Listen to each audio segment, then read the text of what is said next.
গত 13 April Iran ইসরায়েলের দিকে কতটি ব্যালিস্টিক মিসাইল ছুড়েছে? এমন প্রশ্নের জবাবে ইরানের ইসলামিক রেভলিউশনারি গার্ড কোরের ব্রিগেডিয়ার জেনারেল আলী বেলালি হেসে বলেছেন, প্রশ্নটি ইসরায়েলিদেরকে করতে হবে।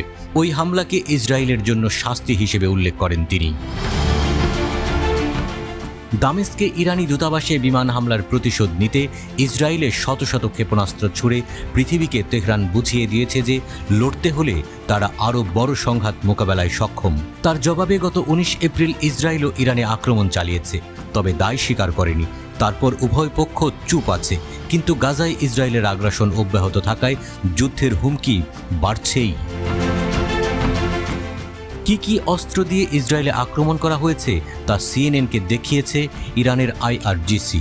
ইরানের ড্রোন এবং ক্ষেপণাস্ত্র কর্মসূচি উন্নয়ন ও অগ্রগতির সঙ্গে আকাশ ও মহাকাশে দেশটির সক্ষমতাও দেখানো হয়েছে রেভলিউশনারি গার্ড অ্যারোস্পেস ফোর্সের স্থায়ী প্রদর্শনীতে। ক্রুজ মিসাইল এবং ড্রোনের সাথে কয়েক ডজন দীর্ঘ এবং মাঝারি পাল্লার ব্যালিস্টিক মিসাইল দেখেছে সিএনএন।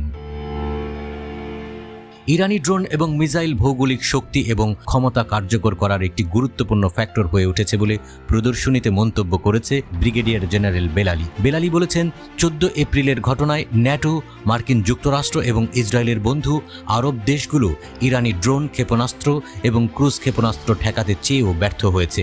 যদিও ইসরায়েলের দাবি ইরানের 99% মিসাইল ঠেকানো হয়েছে।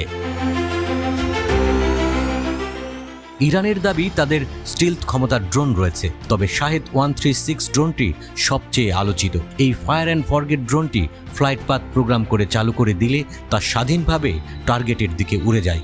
ইসরায়েলের ডজন ডজন শাহেদ 136 ড্রোন ছোড়ার কথা ইরান স্বীকার করেছে, তবে যুক্তরাষ্ট্র এবং ইউক্রেনের পুরনো অভিযোগ, রাশিয়াকে এই ড্রোন শত শত দিয়েছে ইরান, যা দিয়ে ইউক্রেনের গুরুত্বপূর্ণ অবকাঠামোগুলোতে আঘাত করেছে রাশিয়া।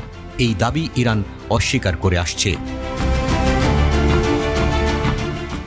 গদর এবং এমাদ নামের দুটি ব্যালিস্টিক মিসাইল ইসরায়েলের বিরুদ্ধে ব্যবহার করা হয়েছে বলে জানিয়েছে ব্রিগেডিয়ার জেনারেল আলী বেলালি। তিনি বলেন, মিসাইলগুলোর রেঞ্জ 1000 মাইলেরও বেশি এবং সেগুলো 450 থেকে 500 কিলোগ্রাম ওয়ারহেড বহন করতে পারে। খেবার নামক আরেকটি মিসাইল ব্যবহার করা হয়েছিল, যা প্রায় 320 কিলোগ্রাম ওয়ারহেড বহন করে। যুক্তরাষ্ট্র প্রচার করে যে ইরান তার মিসাইল অস্ত্রাগারকে জবরদস্তি ও বল প্রয়োগের প্রাথমিক হাতিয়ার মনে করে। ইরান জানিয়েছে তার ক্ষেপণাস্ত্র কর্মসূচি শুধুমাত্র প্রতিরক্ষার জন্য। সিএনএনকে বেলালি বলেছেন, প্রতিরক্ষা সক্ষমতায় কারো উপর নির্ভর করে না ইরান। তার বক্তব্য, এমন কিছু অর্জন আছে যেগুলো নিয়ে এখনও কথা বলা হয়নি।